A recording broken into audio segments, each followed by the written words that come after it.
Hello, my name is Sydney Rose, and I'm a current student at Tusculum University. Today I'll be informing you about just a handful of the teaching methods used in today's classrooms. There are hundreds, probably thousands of methods used across the world to best benefit your students.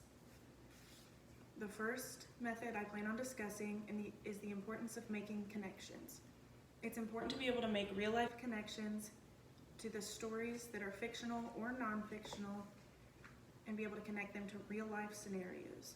One example of how you may do this is when reading about a leader, fictional or non-fictional, comparing how that leader would affect your students' lives today, whether it be a leader from the past or a leader from a story. You should also study the lessons you'll be teaching beforehand, as well as get to know your students. That way you can connect their lives and their hobbies to what you're teaching. The next method I plan on informing you about is building relationships with your students. It's important to build personal relationships with each of your students. That way they not only have personal respect for you, but are able to relate and feel comfortable talking to you when needed.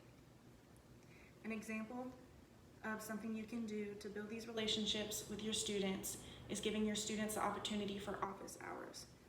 This is a certain time set up in your classroom, whether it be elementary or high school or even higher education, when students can come to you personally and discuss something they feel they need to discuss with you, whether it be personal information or questions they may have about certain lessons.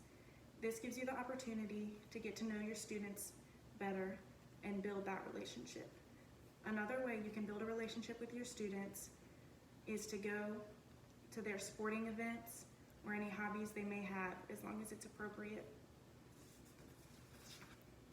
The next method I plan on informing you about is focusing and bringing in literacy into as many lessons as possible.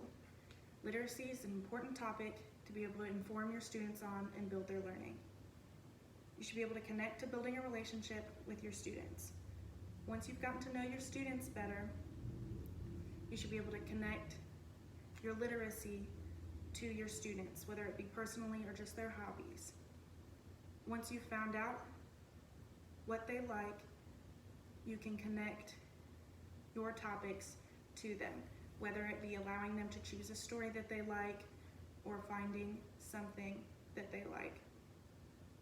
One example of doing this is creating word problems and prompts that involve your students, whether it be involving your students in a prompt or involving their hobbies in a prompt.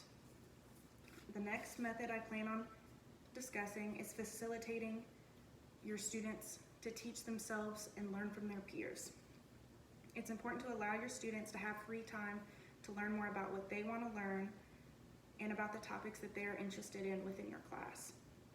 An example of doing this is when teaching about the rainforest, you could allow the students to each pick an animal that they're interested in, whether it be a small critter or a large one, and allowing them to present the information that they found and that they found interesting on that animal. Also give students time to go back on topics that they may not be sure about and allowing them to learn and study further into that topic.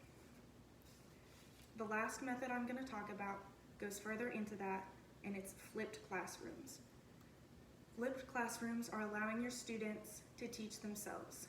Flipped classrooms are best used for math and science topics, such as allowing your students to go home and teach them extended addition or subtraction to teach themselves, and then when they come into the classroom, they can practice these addition and subtraction problems with you personally. I think it's very important that we intertwine these methods. You don't just use one, you use as many as you can to best benefit your students. There's a vast amount, and this has only been a handful, and thank you for your time and for listening to the methods I find important.